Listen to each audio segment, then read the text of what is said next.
Is a hurricane heading towards your area? If so, how do you know if you're at risk from storm surge? You can find out by looking at the potential storm surge flooding map. It provides a reasonable worst-case scenario during a specific storm, showing how high the water may rise in your neighborhood.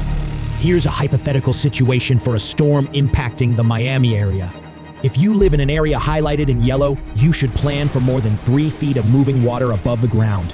This much water can carry away vehicles and block escape routes.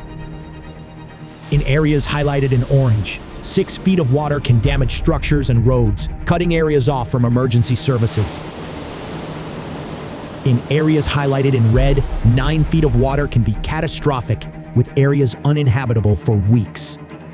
Regardless of the amount of storm surge you may face, always follow the guidance of local officials to help ensure your safety.